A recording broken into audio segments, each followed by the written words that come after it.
Hai guys, bertemu lagi dengan channel Bicara Hukum. Channel yang memberikan informasi, edukasi hukum dan konsultasi kepada masyarakat.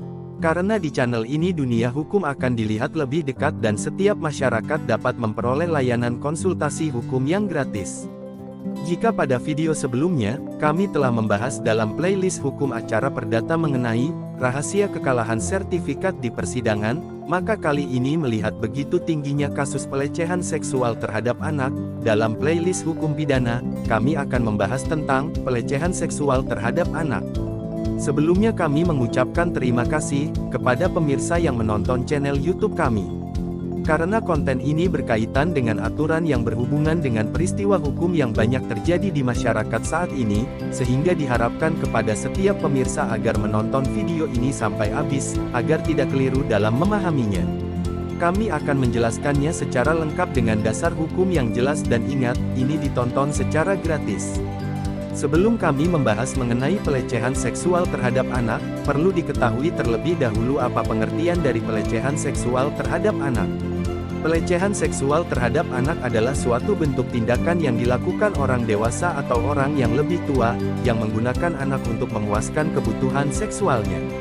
Bentuk-bentuk pelecehan seksual sebenarnya beragam, seperti meminta atau menekan seorang anak untuk melakukan aktivitas seksual, memberikan paparan yang tidak senonoh dari alat kelamin anak, menampilkan pornografi untuk anak, melakukan hubungan seksual dengan anak, kontak fisik dengan alat kelamin anak, dan melihat alat kelamin anak tanpa kontak fisik di luar tindakan medis.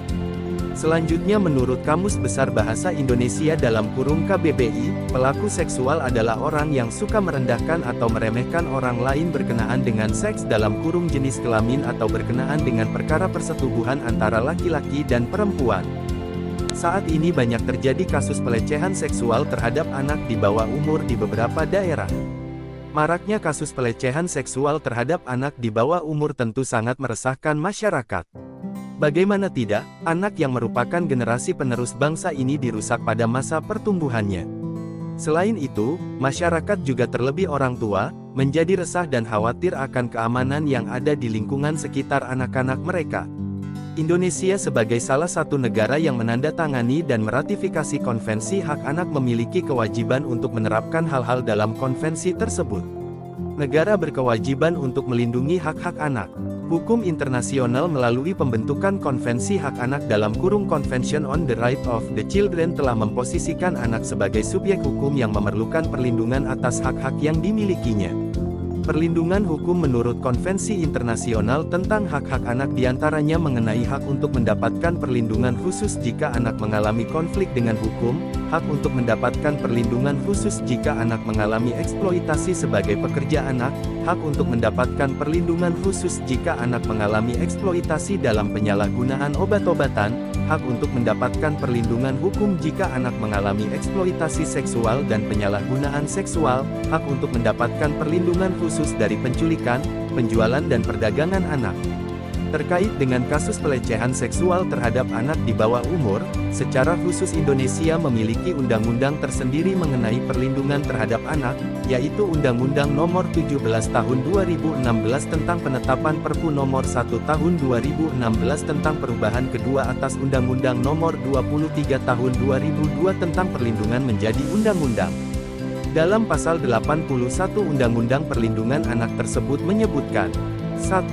Setiap orang yang melakukan kekerasan atau ancaman kekerasan memaksa anak melakukan persetubuhan dengannya atau dengan orang lain dipidana dengan pidana penjara paling singkat 5 tahun dan paling lama 15 tahun dan denda paling banyak 5 miliar rupiah.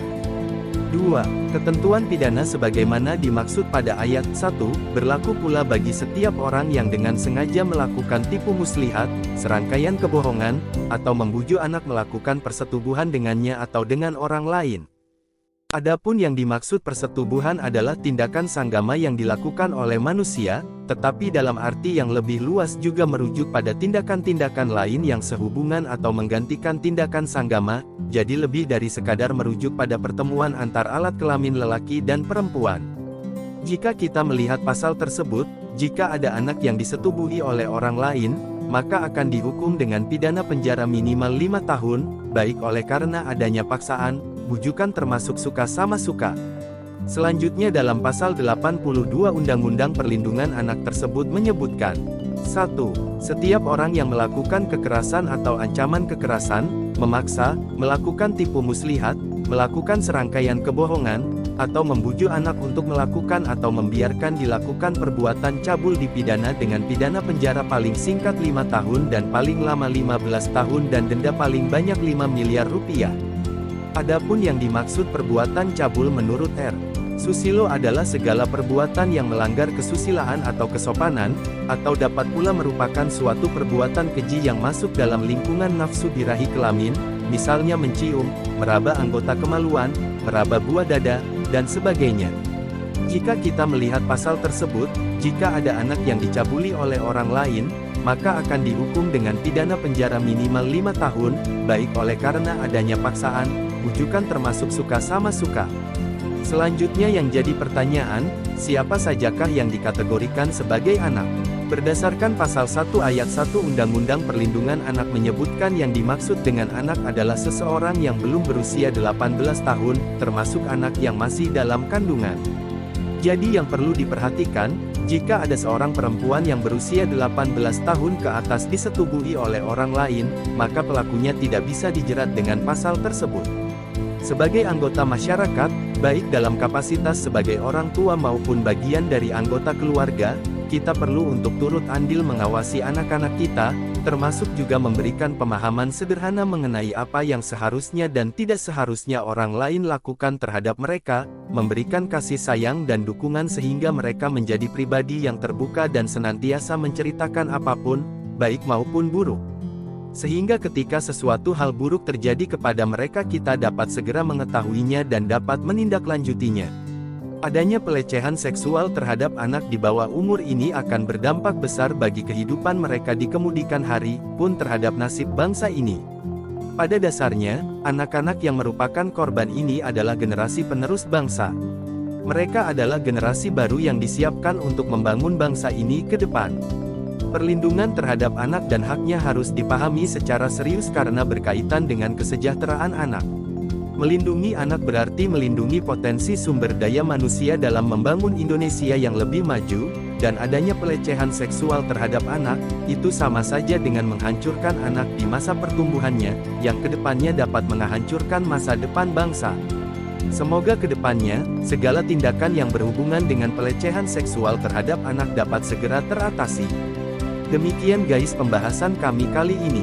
Semoga bermanfaat. Jangan lupa untuk mensubscribe channel YouTube kami dan menyalakan tanda loncengnya. Karena pada video berikutnya, kami masih akan membahas konten-konten hukum yang menarik lainnya. Jika ada pertanyaan menyangkut konten saat ini atau ingin mengajukan pertanyaan tentang masalah hukum yang dialami, silahkan ditanyakan atau diisi di kolom komentar, kami akan menjawabnya. Terima kasih dan sampai jumpa pada video kami selanjutnya.